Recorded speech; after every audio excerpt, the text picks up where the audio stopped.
تو امام زین العابدین مدینے کے مضافات میں رہتے تھے، خیمہ لگا لیا تھا، اللہ اللہ کرتے۔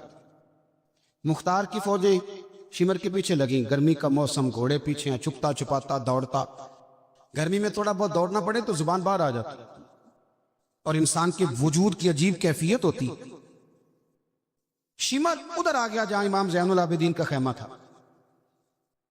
اس نے دیکھا کہ ایک گھر ہے، چھپنے کی جگہ، دوڑ کے اندر داخل ہوا، امام مصلی پہ بیٹھے تھے، یوں نظر اٹھائی، کیا شان ہے رسول کریم کے گھرانے کی، کیا انداز ہے گھرانے کا، یوں نظر اٹھائی، فرمایا پردیسی پانی پینا ہے؟ بند کرنے والا تھا پانی پینا ہے؟ کہنے لگا پینا ہے۔ شمر کہتے میں سمجھا کہ پہچانا نہیں امام زین العابدین، پہچانا نہیں، وقت بدل گیا، حالت بدل گئی، وہ تاج و تخت والے آج رسوا ہیں۔ امام زین العابدین خود اٹھے، سننا اور یاد رکھنا، اٹھے، پیالے سے پانی، اپنے مٹکے سے پانی پیالے میں ڈالا، پھر ایک پیالہ دیا، پھر دوسرا دیا، اور پیو گے؟ تیسرا دیا۔ شمر کہتے جب میں سیر ہو کے پانی پی لیا نا تو مجھے تو گمان تھا نا پہچانے نہیں، تو میں اجازت لے کے باہر نکلا تو میں نا پانی تو پی لیا پر پانی پانی ہو گیا۔ ہم تو دشمن کو بھی پاکیزہ سزا دیتے ہیں، ہاتھ اٹھاتے نہیں، اسے اس کی نظروں سے گرا دیتے ہیں۔ کہتے ہیں کہ پانی پانی ہو گیا، یار میں نے پانی بند کیا، پیاسے رکھا 3 دن اور مجھے پلا رہے ہیں، شرم آئی، اور میں نے کہا مر تو اب جانا ہی ہے، تو زین العابدین سے سچی بات نہ کر لے۔ میں اندر گیا تو امام پھر گردن جھکائے بیٹھے تھے، تو میں نے کہا زین العابدین شاید آپ نے پہچانا نہیں، تو امام صاحب نے نظریں اٹھائی تو آنکھوں میں آنسو تھے۔ فرمایا کیوں نہیں پہچانا؟ جب تو اندر داخل ہوا ہے تو مجھے 6 مہینے کا علی اصغر اسی وقت یاد آ گیا تھا، جب تو اندر آیا ہے تو میرے چچا کے کٹے ہوئے بازوؤں میں جو درد تھا اور میری پھپھی کی آنکھوں میں جو آنسو تھے مجھے سارے یاد آئے تھے، اور وہ کہاں کربلا اور کہاں دمشق تم نے نیزے پہ لٹکا کے میرے باپ کا جو سار گلیوں میں گھمایا مجھے سارا یاد آیا تھا۔ شمر کہتا میں نے گھبرا کے کہا پھر پانی کیوں پلایا؟ کر پہچان گئے تھے تو پانی کیوں پلایا؟ کہتا یوں کر کے آنسو پوچھے امام نے، فرمانے لگے میری مجبوری ہے، میں ساقی کوثر کا نواسا ہوں، میری مجبوری ہے، مجھے پلانا تھا، میں مجبور ہوں، اس لیے کہ مصطفیٰ کا نواسا ہوں۔ انہوں نے ہمیں سکھایا ہے کہ جو پانی نہ دے اسے پیالے بھر بھر کے پلانا چاہیے۔ کدھر گیا میرا اور آپ کا کردار؟ چھوٹے چھوٹے دل، اتنی اتنی بات میں جھگڑا۔ ہو سکتا ہے ساقی صاحب سے بھی میں ناراض ہو جاتا اگر سٹیج پہ بڑی کرسی نہ رکھتے، اتنا سا دل بس، ہو سکتا ہے بگڑ جائیں ایک دوسرے سے کہ مجھے بلایا ہی نہیں، نعرے نہیں لگائے، بندہ استقبال کوئی نہیں بھیجا۔ او بھائی یہ تو چھوٹے لوگ اس طرح کی باتیں کرتے ہیں، یہ تو کچی پکی باتیں۔ جو آدمی بڑا ہوتا ہے وہ استقبال سے بڑا نہیں ہوتا، جو بڑا ہوتا ہے وہ بڑی کرسی سے بڑا، جو بڑا ہوتا ہے وہ آگے بیٹھنے سے بڑا نہیں ہوتا، صدر صدر ہی ہوتا ہے، وہ جہاں بھی بیٹھ جائے وہ صدر ہی ہے۔ ان چکروں سے باہر آئیں۔ اہل بیت اطہار کا اسوہ نور، خوبصورتی، بات کو سمیٹنا ہے چونکہ وقت عشاء قریب ہے۔ کیوں نکلے امام حسین یزید کے خلاف؟ یزید تو جامع مسجد دمشق کا خطیب تھا، پتہ ہے آپ کو؟ چلیں اب پتہ چل گیا، داڑھی والا آدمی، علماء جانتے ہیں، جبہ پہنتا تھا بڑا شاندار، حج کے خطبے دیتا تھا، حج کے۔ ہمارے تو حکمرانوں کو سورۃ اخلاص نہیں آتی، پھر بھی آپ کہہ کے دیکھیں، وہ کہیں گے سب سے زیادہ مذہب کا پتہ ہی مجھے ہے۔ یزید داڑھی والا، پگڑی والا، امامے والا، جبے والا، حج پڑھانے والا، تو امام آپ کو کیا ضرورت پڑی تھی اس کے خلاف نکلے اور اس طرح نکلے کہ بچے قربان کرا دیے؟ تو امام حسین کے سارے خطبے، سارے، مدینے سے مکہ، مکہ سے مقام بیضا، وہاں سے کربلا، سارے خطبے، وہی خطبہ پھر دمشق میں امام زین العابدین کا، وہی پھر مدینے میں امام زین العابدین کا۔ امام حسین فرمانے لگے یزید اللہ کی حدوں کو توڑتا ہے، رب کے حلال کو حرام اور حرام کو، آپ کے ملک میں کہا نہیں جاتا کہ مولوی گنجائش نکالیں سود کے بارے میں؟ اتنا بڑا جرم جس کو کہا گیا کہ اللہ رسول سے جنگ ہے، یہ اتنے بڑے حرام کو حلال کرنے جا رہے ہو، کہا یہ اللہ کی حدوں کو توڑتا ہے، نمازیں چھوڑ کے پڑھتا ہے، رنڈیوں کا ناچ دیکھتا ہے، مجرا جو آج کل گند ہر ایک موبائل میں آیا ہے۔ یہ امام حسین نے یہ خطبہ دیا، فرمایا کہ مجرے دیکھتا ہے، ناچ دیکھتا ہے، عیاشیاں کرتا ہے، اور پھر امام حسین نے فرمایا میں نے اپنی آنکھوں سے اسے مدینے میں شراب پیتے دیکھا.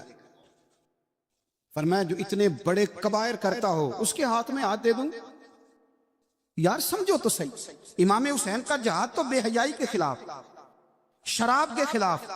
امام حسین کا جہاد تو دین کو نافذ کرنے کا, نافذ کرنے. نماز پڑھنے سے یزید منع نہیں کرتا, نافذ کرنے کا جہاد. امام نے بچے کٹوا دیے, لیکن الیکشن میں بڑے شرابی کی بڑی فوٹو کے نیچے چھوٹی میری بھی لگی ہو,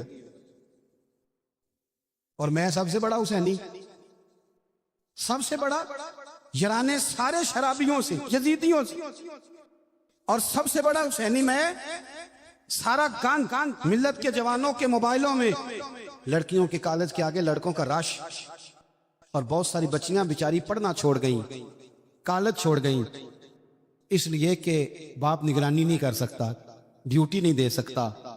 اور بھائی یہ سارے حسین کے ماننے والے ہیں, یہ امام علی مقام کے ماننے والے ہیں. یا اپنے ملک میں اپنی بیٹیاں محفوظ نہیں, ہندوؤں سے خطرہ ہے, یہاں سکھوں سے خطرہ ہے.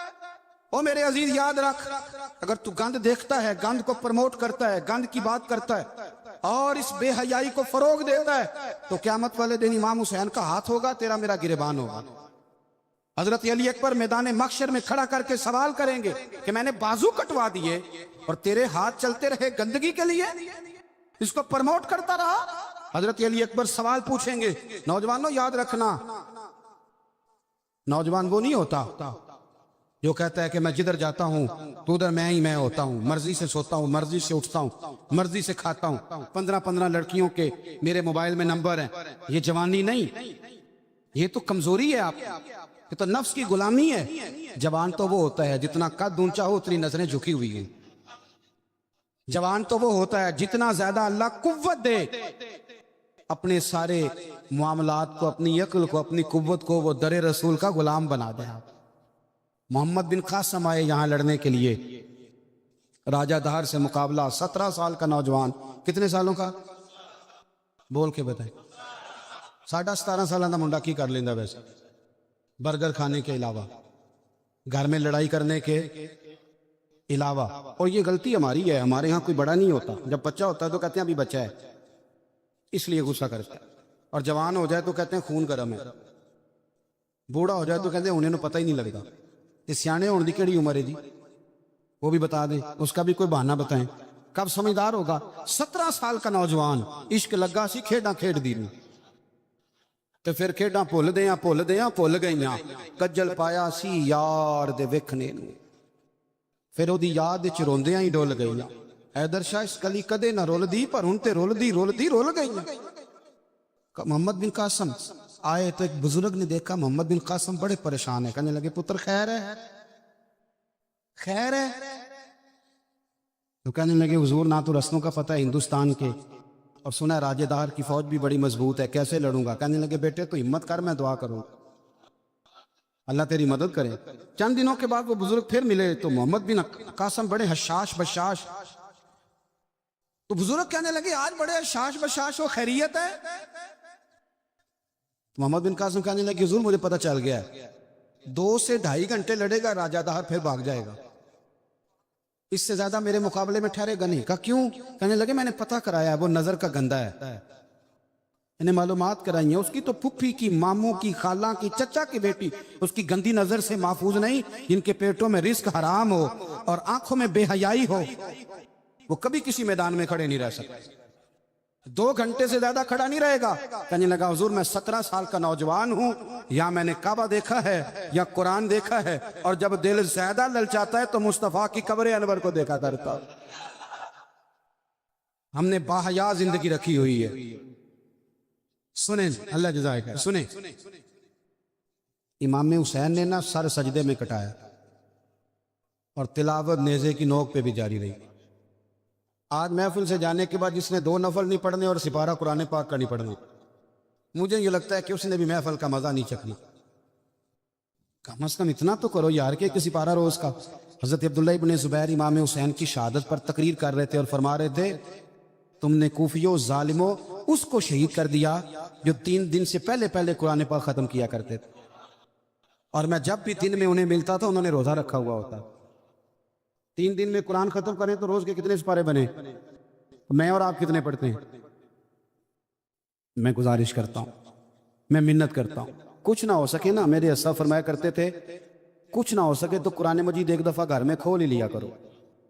فرماتے تھے اس کے صفوں سے ایسا نور نکلے گا کہ تمہارا گھر روشن ہو جائے گا۔ اسے کھول ہی لو، قرآن سے پیار کرو، اسلام سے پیار کرو، دین کو اپناؤ۔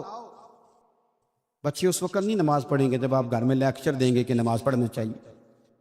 آپ مصلی بچھا لیں، 1.5 سال کا بچہ بھی آپ کے ساتھ کھڑا ہو جائے، اس کو پتا کوئی نہیں نماز کیا ہے، پر ابا پڑھ رہا ہے تو وہ انشاءاللہ پڑھے گا۔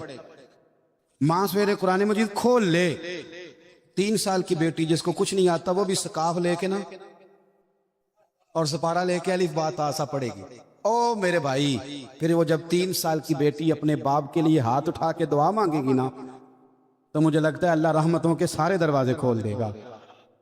اس لیے اپنی زندگی کو سجائیں، سنواریں۔ محبتیں تقاضا کرتی ہیں کہ محبوب کو تحفے دیے جائیں، محبتیں تقاضا کرتی ہیں کہ محبوب کے لیے قربانی دی جائے۔ وہ عاشق جھوٹا ہوتا ہے جو محبت تو کرتا ہے قربانی کوئی نہیں دیتا۔ وہ ناکام عاشق ہوتا ہے جو محبت تو کرتا ہے پر محبوب کے لیے کوئی تکلیف برداشت نہیں کرتا۔ میرے رسول کریم علیہ السلام نے نا، ہمارے ہاں لوگ سمجھتے ہیں جی میں لاڈلا ہوں، جی بھئی کیا مطلب؟ کہتے ہیں میں لاڈلا ہوں، مجھ سے پیار بڑا کرتے ہیں۔ آپ کو پتہ ہے لاڈلا کون ہوتا ہے؟ نبی پاک صلی اللہ علیہ وسلم نے فرمایا میں اپنے رب کا سب سے زیادہ محبوب ہوں اور سب سے زیادہ تکلیفیں بھی مجھے ہی آئی ہیں۔ لاڈلا اس کو کہتے ہیں جس کو آنکھوں پہ بٹھایا جائے، کہ لاڈلا تو وہ ہوتا ہے جسے تکلیف سے نہیں پڑتی، وہ آزمائش میں ہوتا ہے، وہ اذیت میں ہوتا ہے، وہ لاڈلا ہوتا ہے۔ حضور فرمانے سنو میری بات کو، اس کو سمجھو، فرمایا میں اللہ کا سب سے زیادہ محبوب ہوں اور سب سے زیادہ تکلیفیں بھی مجھے آئی ہیں، اس لیے کہ میں اس کا محبوب ہوں۔ بھائی یہ محبت کا رستہ ہے۔ اگر آپ لاڈلے ہیں تو بتاؤ پھر اذیت کتنی اٹھائی، اگر آپ لاڈلے ہیں تو تکلیف کتنی برداشت کی۔ جتنے لاڈلے ہیں حضرت آدم سے لے کر میرے محبوب تک، سب نے تکلیفیں اٹھائیں۔ حضور کے صحابہ نے بڑے غم سہے، زخم پہ زخم کھا کے جی، خون جگر کے گھونٹ پی، آہ نہ کر لبوں کو سی، یہ عشق ہے کوئی دل لگی نہیں۔ ہمارے ہاں نا لوگ سمجھتے ہیں موج لگ جائے گی لاڈلا بن جاؤں گا۔ بھائی یاری تیری سونا پر ازمیشاں بھی تیریاں آگ، اے سونا پرکھیا جامدائی پہلو نہ لگاں دے لگ۔ آپ سمجھ لیں اس بات کو کہ یہ سراسر لاڈلا ہونے کا معنی سراسر امتحان ہے۔ نبی کریم صلی اللہ علیہ وسلم کی اہل بیت رب کریم کے بڑے محبوب ہیں اور نبی پاک کے بڑے لاڈلے ہیں، اور حضور کے جتنے بھی لاڈلے تھے وہ سارے آزمائشوں میں، سارے۔ لاڈلا وہ پیر صاحب کا بیٹا ہوتا ہے جو کرتا کراتا کچھ نہیں، وہ مادرداد ولی ہے جی، لاڈلا ہے۔ مطلب کیا کہتے ہیں؟ یہ کچھ بھی نہیں کرتا، 4-5 بندے ہوتے ہیں جو اس کے جوتے اٹھاتے ہیں، ٹیشو پکڑتے ہیں، آگے پیچھے دوڑتے ہیں، یہ لاڈلا ہے۔ لاڈلا تو وہ ہے جس کو درد ہو، جس کو آزمائش ہو، جس کو تکلیف ہو، جو نکلا ہوا ہو، جو کچھ کر رہا۔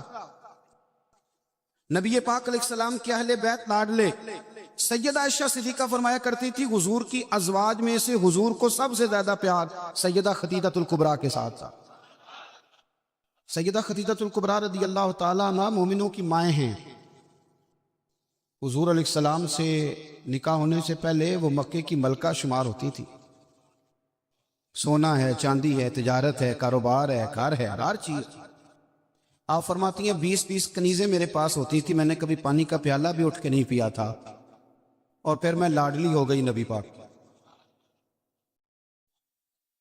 پھر لاڈلی ہو گئی، پھر حضور کی نظر کرم مجھ پر پڑی، پھر محبوب کریم علیہ السلام نے مجھے قبول فرمایا، اور پھر رنگ کیا بنا۔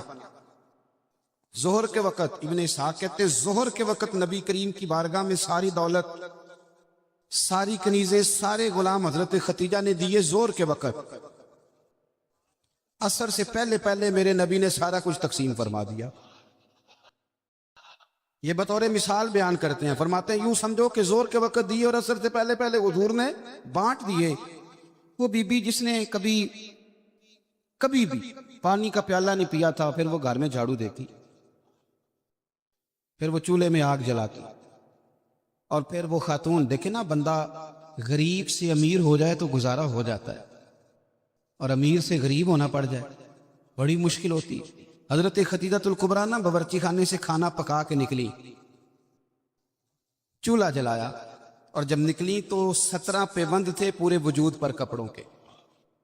تینوں لب دیاں آپ گواچے، سانو اپنی خبر نہ کوئی، ساتھوں پہاڑے نی ککھ گلیاں دے، ان تے سانو آخ دے لوگ شدائی، ننگ نموس دا ساڑ کے چولا، گل پہنے تاج گدائی، او سجنا اپنا آپ گوایا ہے تاں یار نے چاتی پائی۔ نبی کریم صلی اللہ تعالی علیہ وسلم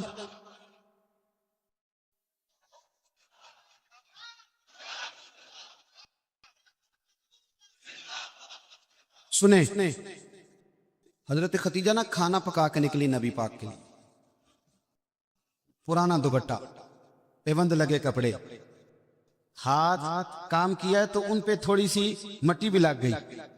بی بی صاحبہ کھانا پکا کے جب لائی نا حضور کی بارگاہ، ادھر دیکھنا میری طرف، بارگاہ، یہ بیٹی کو سکھاؤ، یہ بیٹی کو، یہ دیسیاں بیویوں کو بتاتے ہیں، یہ بیٹی کو سکھاؤ، اسے پتہ چلے کہ جب عورت خود خامن کے لیے کھانا پکا کے لے جاتی ہے تو پھر اسے اعزاز کیا ملتا ہے۔ حضرت خدیجہ الکبریٰ وہ کھانا پکا کے لائیں، اور جب نبی رحمت علیہ السلام کے سامنے کھڑی ہوئی نا تو حضور غور سے چہرہ دیکھنے لگے، غور سے۔ حضرت خدیجہ عرض کرنے لگی حضور کیا دیکھ رہے ہیں؟ فرمایا خدیجہ دیکھ یہ رہا ہوں کہ آپ کے آنے سے پہلے جبریل امین آ گئے، اور وہ کہہ رہے تھے کہ یا رسول اللہ خدیجہ کھانا پکا رہی ہے، جب لے کے آ جائے تو اسے اس کے رب کا سلام کہہ دیجیے گا، اسے اس کے رب کا سلام دے دیں۔ کیوں؟ اس لیے کہ جب آپ قربانی دیتے ہیں، جب آپ احسار کرتے ہیں، جب آپ کچھ کر کے دیتے، میرے معاشرے میں، میرے زمانے میں میری طرح کے سینکڑوں لوگ ہیں جن کی موجیں لگی ہوئی ہیں، کیا کرایا کچھ نہیں، کچھ بھی نہیں۔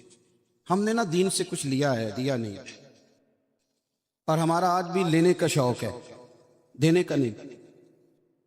میں اگر روز میں کہتا ہوں روز کہ اسلام اور وہ لوگ فلانا بندہ خدمت نہیں کرتا، فلانا عزت نہیں کرتا، فلانا قدر نہیں کرتا، کوئی اگر مجھ سے پوچھ لے کہ صاحب آپ نے کیا دیا ہے، ہم روز دعائیں مانگ رہے ہیں، التجائے کر رہے ہیں، تعویذ لے رہے ہیں، مانگ رہے ہیں، اگر کبھی ہم اپنے دل کی عدالت لگائیں اور پوچھیں ہم نے مذہب کو کیا دیا، وہ 5,000 روپیہ جو ہم مسجد میں دیتے ہیں نا، وہ بھی 25 جگہ پہ لوگوں کو خبر ہوتی ہے کہ دے دیا ہے۔ تو نے کوئی دکھ سہا مذہب کے لیے؟ کوئی پتھر کھایا تو نے دین کے لیے؟ کبھی کانٹوں پہ چلا تو مذہب کے لیے؟ کبھی تو آگے بڑھا؟ دین نبی دا بانگ یتیمہ رووے تے کرلاوے تے آکھے میں کتھوں لباں عمر بہادر، جیڑا مینوں سینے لاوے تو حال ہی کوئی نہیں، کوئی پوزیشن نہیں۔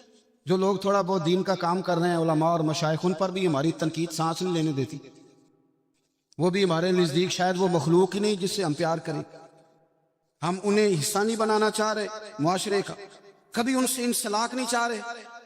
دوستو مذہب کو تو ضرورت ہے، میں سینکڑوں ایسے لوگوں کو جانتا ہوں جن کی بغل میں P H D, M Phil, M S C کی ڈگریاں ہیں، پر دین کی الف بات آسا کو نہیں جانتے۔ اور ہم کیا کر رہے ہیں؟ میری طرح کے بندے تقریریں کر رہے ہیں، وہ کہہ رہے ہیں لوگوں کو دیکھو جی قوم کتنی خراب ہو گئی، لوگوں کو جنازہ نہیں آتا۔ اگر کو مجھ کو کھڑا کر کے پوچھ لے کہ آپ نے کتنوں کو یاد کرایا ہے، اس کا کیا جواب ہے میرے پاس؟ لوگوں کو جی دعائے قنوت نہیں آتی تو بھئی آپ نے کتنوں کو یاد کرائی؟ بتائیے کتنوں کو آپ نے مغرب کے وقت، عشاء وقت بلا کے کہا بھائی ادھر آؤ؟ ہمارے ایک بزرگ تھے تو ان سے کسی نے کہا حضور دین کی تبلیغ کس طرح کرنی چاہیے؟ بندہ سادہ تھا، فرمانے لگے تجھے علمی ماحول میں نہیں سمجھاؤں گا، تیری زبان میں سمجھاؤں گا، دین کی دعوت، دین کا پیغام، دین کی تبلیغ کیسے کرنی چاہیے۔ فرمانے لگے کم از کم اسی طرح کر لیا کرو جس طرح کسی سے ادھار پیسے لیتے ہیں۔ کس طرح لیتے ہیں بھلا؟ ٹیلی فون پہ کہہ دیتے ہیں 2 لاکھ دے جائیں، السلام علیکم بھائی جان آپ سے کام تھا، وہ کہتا بتاؤ، کہتے نہیں ٹیلی فون والا نہیں، بتاؤ کہاں ہو؟ وہ کہتا میں 1:30 بجے آؤں گا، کہتا میں 1:15 دروازے پہ کھڑا رہوں گا، پھر اس کے گھر پہنچ جاتا ہے، پھر جا کے اس دکھ سے اپنی کہانی سناتا ہے کہ شاید سامنے والا رو ہی پڑے، اور اکیلے میں۔ ایسے ہوتا ہے کہ نہیں؟ چلو نہ ہی کر دو، مجھے پتا چلے کہ ہوتا ہے کہ نہیں۔ اس دکھ سے داستان سنائے گا کہ رو ہی پڑے وہ، اور پھر قسمیں اٹھائے گا کہ بندہ بڑا اچھا ہوں، واپس بھی ٹائم پہ کر دوں گا۔ جب اپنے حق میں قائل کرنا ہو تو اس کے پاس درجنوں طریقے، اور اگر اللہ رسول کے حق میں قائل کرنا ہو پھر پتہ کیسے تبلیغ ہوتی ہے؟ دروازے پہ ایک بندہ کھڑا ہے، یہ نماز پڑھنے آ رہا ہے، تو اس کو کہتا ہے وہ پڑھ لے کر نماز دینے پیسے کتنے کر دینی، یہ دعوت دے رہا ہے نماز کی۔ وہ کیا کہتا ہے؟ کہتا ہے جا تو اپنی قبریں پہنا ہے، میں اپنی قبریں پہنا۔ اس طرح دعوت ہوگی دین کی، اس طرح پیغام پھیلے گا۔ یہ جب ہم نعرہ لگاتے ہیں نا تاجدار ختم نبوت زندہ باد، یہ عقیدہ ہے، یہ اسلام کی اساس ہے۔ اور آپ کو پتہ ہے جب آپ نے کہا نبی پاک آخری نبی ہیں تو پھر آپ کی ذمہ داریاں کتنی بڑھ گئیں، یہ پتہ ہے آپ کو؟ پھر آپ آرام سے گھر بیٹھ سکیں گے، پھر 10 گھنٹے کی نیند کریں گے، پھر آپ کے پاس ٹائم نکلے گا مری جانے کا، پھر آپ کے پاس وقت ہوگا کہ آپ جا کے کسی ہوٹل پہ ہوٹلنگ کریں۔ حضور تو آخری نبی ہیں، اب دین کا سارا کام تو رسول اللہ کی امت نے کرنا ہے، تو امت کے پاس تو بور ہونے کے لیے بھی بڑا ٹائم ہے، فیس بک کے لیے بڑا ٹائم۔ بھائی جتنے محبوب تھے، جتنے پیارے تھے، انہوں نے قربانیاں دی۔ سیدہ طیبہ طاہرہ حضرت فاطمہ الزہرا، یارو کائنات میں اتنا پیار، حضور کی 4 بیٹیاں ہیں، یہ چھوٹی تھی، جتنا پیار میرے نبی نے سیدہ سے کیا۔ کہا لوگوں اس کو الگ نہ سمجھنا، فاطمہ تو بدعۃ منی، یہ میرے جگر کا ٹکڑا ہے، میرے وجود کا حصہ ہے، الگ نہ سمجھنا۔ لیکن جتنی تکلیف حضرت فاطمہ نے اٹھائی ہے، توجہ ہے میری بات پر؟ کسی نے پوچھا بی بی صاحبہ گھر سے کب نکلی پہلی دفعہ؟ کب نکلنا پڑا؟ تو حضرت فاطمہ رو پڑی، فرمانے لگی میری والدہ وصال کر گئی تھی، جناب ابو طالب کا انتقال ہو گیا، مجھے کسی نے آ کے خبر دی کہ فاطمہ حضور حرم کعبہ میں سجدے میں تھے، اور کفار نے اونٹ کی وزنی اجڑی، اونٹ کی اجڑی وزنی ہوتی ہے، وہ لا کے حضور کے کندھے پہ رکھ دی ہے۔ مولا علی بھی مکے میں موجود نہیں، جناب صدیق اکبر بھی نہیں، تو فاطمہ چلو چلو ذرا۔ تو حضرت فاطمہ کہتی ہیں چھوٹی سی عمر میں دوپٹہ اوڑھ کے، گویا برقع پہن کے میں گئی، اور فرماتی ہیں پھر جا کے میں نے رسول کریم کے سر اقدس سے اوجڑی اتاری۔ یہ شہزادی ہیں، یہ کائنات کی مالکہ ہیں، یہ جنتی عورتوں کی سردار ہیں، پر ان کی آزمائش تو دیکھو۔ فرماتی ہیں میں نے وہ اوجڑی اتاری، پھر حضور کو انگلی تھام کے میں لائی آب زمزم کے کنویں پر، پھر میں نے رسول کریم صلی اللہ تعالی علیہ وسلم کے سر اقدس پر زلفوں پر پانی ڈالا، پھر میں نے دھویا، اور کہتی ہیں جب میں نے نظر اٹھائی تو حضور رو رہے تھے، جب حضور روئے تو میں کھل کے روئی، تو پھر میں نے دعا کی ہے اللہ جس نے میرے بابا کو تکلیف دی انہیں تباہ و برباد کر دے۔ سجدہ فرمایا کرتی تھی جن کے لیے میں نے اس دن دعا کی تھی سارے بدر میں مارے گئے، بدر میں مارے گئے۔ ان کی تکلیف دیکھو، کون اتنا غریب ہے اس مجمع میں جس کی بیٹی اتنا کام کرے کہ ہاتھوں پہ چھالے پڑ جائیں؟ ہیں ویسے سب کی بچیاں دکھی، جس کو آپ ٹٹولیں گے وہی کہے گا دماد بڑا ظالم ہے، میری بیٹی تو لاڈوں میں پلی ہوئی تھی۔ ہے کوئی اتنا غریب جس کی بیٹی اتنا کام کرے کہ ہاتھوں پہ چھالے پڑ جائیں؟ اور سیدہ فاطمہ نے اپنے گھر میں مٹی گوند کے لیپا پوتی بھی کی۔ سیدہ فاطمہ نے چکی پیسی، چکی میرے ملک میں جس کو سزا ملتی ہے اسے چکی پیسنے پہ لگاتے ہیں، بی بی صاحبہ نے چکی پیسی، کہہ دیتے ہو سن لیتے ہو۔ کبھی پتہ ہے آپ کو کہ خاتون خامہ واشنگ مشین پر کپڑے دھوتی ہے تو رات کو کہتے ہیں 2 گولیاں لا دو پیناڈول کی، بڑی تھک گئی، او بھائی چکی پیس کے کھانا پکایا، اور ایک وقت کھایا تو ایک وقت بھوک کاٹی، اذیت اور تکلیف میں وقت گزارا۔ حضرت مولا علی کا جب نکاح ہوا تو اپنا مکان کوئی نہیں تھا، مسجد میں سوتے تھے، حضرت حارثہ بن نعمان کا مکان محبوب نے لے کر دیا، اس میں وقت گزارا، تکلیفیں ہیں، آزمائشیں ہیں، لیکن جب دین کو کچھ دینے کی باری آتی ہے، حضرت سیدنا سلمان فارسی فرماتے ہیں نبی کریم علیہ السلام کے پاس مہمان آیا تو حضور علیہ السلام نے فرمایا میرے گھر میں ظاہری طور پر کچھ نہیں، جاؤ کہیں سے پتہ کرو۔ جناب سلمان فارسی فرماتے ہیں میں حضرت علی کے دروازے سے گزرا تو مولا علی پوچھنے لگے خیریت ہے؟ میں نے کہا مہمان آیا ہے۔ توجہ ہے میری بات پر؟ سمجھ آ رہی ہے آپ حضرات کو؟ مہمان آیا ہے، اس کے پاس کھانے کو کچھ نہیں، تو کہتے ہیں میں مولا علی سے باتیں کر رہا تھا تو سیدہ فاطمہ اندر سن رہی، کہنے لگی علی انہیں روک لو، انہیں روکو. تو مولا علی پلٹ کے کہنے لگے فاطمہ 4 دن سے تو بچوں نے کچھ نہیں کھایا. فرمایا ان کی خیر ہے، مہمان کے لیے میرے پاس ہے. وَيُقْصِرُونَ عَلَىٰ أَنفُسِهِمْ وَلَوْ كَانَ بِهِمْ خَصَاصَةٌ، ان کے لیے میرے پاس ہے. کہا کیا؟ فرمایا گھر میں ایک بستر پڑا ہے، میں کون سا کبھی کبھار تو استعمال کرتی ہوں، جاؤ کسی کے پاس گروی رکھ دو یا بیچ دو.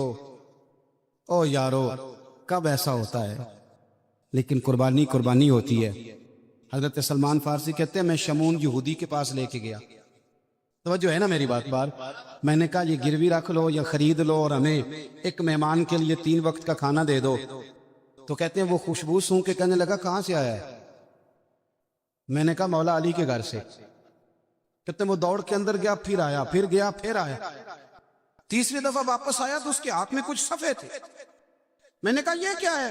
کہنے لگا میں نے تورات میں پڑھا تھا کہ محمد صلی اللہ علیہ وسلم اور اصحاب محمد آخری محبوب کا طریقہ یہ ہوگا، ان کے غلاموں کا طریقہ یہ ہوگا کہ وہ اپنی جان پر بوجھ برداشت کر کے بھی غیروں کی مدد کریں گے. میں نے ساری نشانیاں دیکھ لی تھی، آج یہ نشانی بھی پوری ہو گئی. سودا بھی لے جا، کمبل بھی لے جا اور مجھے بھی لے جا تاکہ جا کے میں مصطفیٰ کا کلمہ پڑھ لوں، حضور کا غلام ہو جاؤں. بھائی قربانی، اظہار، کچھ دینا، دین کے لیے کچھ کرنا، اپنی خدمات کو پیش کرنا اور مخلص ہو کر، خالص ہو کر. یہ بہت زیادہ پوسٹر چھپتے ہیں نا جب ہمارے، اب ہم تو منع میری نہ کر سکتے. 20 30 آدمی بیک وقت ویڈیو بناتے ہیں. کسی وقت نہ شیطان حملہ بھی کرتا ہے، وہ کہتا ہے دیکھا کتنی بلے بلے ہے، اس شہر میں بھی اتنے لوگ تھے، فلانی جگہ بھی. یہ بڑی مصیبت ہے.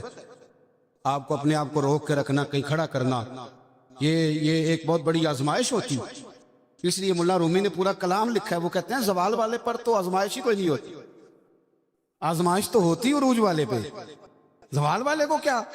لیکن کبھی کبھی اکیلے بیٹھ کے سوچتے ہیں کتنا کچھ لے لیا ہے تو مذہب کو دیا کیا، ہم نے دیا کیا. آپ یقین کریں مذہب پر جو نظریاتی حملے ہیں، نظریاتی، آپ کی سوچ سے زیادہ ہیں. جو فکری حملے ہیں، فکری، ہر چوتھا آدمی اٹھ کے سوال جواب کر رہا ہے. چوتھا آدمی. میں دیانتداری سے کہتا ہوں، ذمہ داری سے، جتنے عوام کو میں جانتا ہوں وہ دل پہ ہاتھ رکھ کے آج بھی ان کو انشراح صدر ہی نہیں. آج تک بہت سارے لوگ ایسے ہیں جو آج تک دل سے اس بات پر راضی نہیں کہ ملک میں نظام مصطفیٰ نافذ ہو جائے. میں حکمرانوں کی بات نہیں کر رہا، میں اپنی اور آپ کی کر رہا ہوں. کتنے فیصد لوگ ہیں جو یہ چاہتے ہیں؟ سوال ہی نہیں پیدا ہوتا. ہمارا مزاج ہی نہیں ہے، انشراح صدر ہی نہیں لوگوں کو نصیب. کتنے لوگ ہیں جو کہتے ہیں کام چل رہا ہے بس چلنے دو. دین کے لیے خدمات کرنا، اپنا پیش کرنا، 2 لفظ بول کے تائید کرنا، کسی مسجد سے پیار کرنا، کسی مدر. یہ ہمارے یہاں زلزلہ آیا کشمیر، ایک مدرسہ بھی ٹوٹ گیا، 25-26 بچے زخمی ہوئے. جتنی تنظیمیں انسانی حقوق کی گئی ہیں وہ آپ کو سب زخمیوں کے سرانے کھڑی نظر آئیں گی، طالب علموں کے سرانے نہیں. جتنا استحصال مدرسے کے بچوں کا کیا جاتا ہے، جتنا چھوٹا اور ہلکا انہیں جانا جاتا ہے، اسی مسجد میں جس میں یہ اعلان ہو رہا ہوتا ہے نا کہ مسجد کے بچوں کے، مدرسے کے بچوں کے پیروں تلے فرشتے پر بچھاتے ہیں، اسی مسجد کی کمیٹی نے مدرسے کے بچے کے سر پر کھال بھی رکھی ہوئی ہوتی ہے. بھئی اس کے پیروں کے نیچے فرشتے نے پر بچھایا، تو نے اس کی گردن پہ کھال رکھ دی ہے. غور تو کرنا اس کا احساس کتنا تھا، تو نے کہاں کھڑا کر دیا. میرے بھائی دین کا وہ وقار، دین کا وہ اعزاز، دین کی وہ شان. میں تکلیف سے بات کرنے لگا ہوں، تکلیف سے. ادھر دیکھو میری طرف، خالی پاکستان ہے کہ اسلامی جمہوریہ؟ چلیں آپ ہی نہیں اتفاق کر رہے تو آگے کیسے جانا ہے؟ بولے ہی نہیں آپ. کیا نام ہے ملک کا؟ بولیں. جب آپ کی وفاقی کابینہ کی میٹنگ ہو رہی ہوتی ہے تو کتنے علماء بطور مشیر بیٹھے ہوتے ہیں؟ کتنے؟ کبھی کوئی ایسا تذکرہ ہوا ہے؟ آپ کیا اس مکتبے کی یہ جو شعبہ ہے زندگی علماء والا، اس کی آپ ضرورت نہیں محسوس کرتے کہ یہ بتائیں کہ یہ جو بل پاس ہونے لگا ہے اس کے بارے میں نبی پاک کا طریقہ مبارکہ کیا ہے، حضور کے ارشادات عالیہ کیا ہیں، دین کا منشا اس کے بارے میں کیا ہے؟ ہمارا مزاج نہیں، ہمارا ذوق نہیں. میرے عزیز دین کے لیے کچھ کرنا، اپنے مذہب کو سپورٹ کرنا.